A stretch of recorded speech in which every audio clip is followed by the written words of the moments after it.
Hello সবাইকে, আবার চলে এলাম নতুন একটা ছোট্ট মিনি ব্লগ নিয়ে।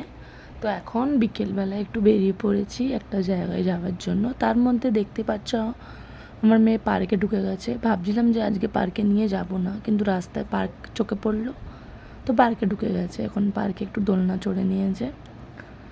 তো যেই পার্কে ঢুকেছে তো আর এখান থেকে তো বেরোনোর নামও নিচ্ছিল না, তো খুব মুশকিল করে বুঝিয়ে বুঝিয়ে বের করেছি। তাও দেখতে পাচ্ছ এখন চোখ মুখটার অবস্থা, একটু স্যাড স্যাড ফেস। তো বেরিয়ে পড়লাম আমাদের মেন জায়গাটায়, যেখানটা আমাদের আসার কথা, যেটা হলো ভূতনাথ। চলে এলাম আজকে সোমবার ভূতনাথে। বেরিয়েছিলাম অন্য জিনিসের জন্য, বাট চলে এলাম আজকে ভূতনাথ বাবার কাছে, ডাক পড়লো বলে। কারণ উনি না চাইলে তো আমরা যেতে পারবো না ওনার কাছে। তো যাই হোক, এখানে আজকে সোমবার, তো আজকে প্রচুর লাইন ছিল, প্রচুর ভিড় ছিল। তো আর ভেতরে ফোন অ্যালাউ ছিল না, তো আমি ফোনটার ভেতরেরটা কিছু ভিডিও ক্লিপস নিতে পারিনি। তো বাইরে এখানটায় বেরিয়ে খুব সুন্দরভাবে আরতি করলাম।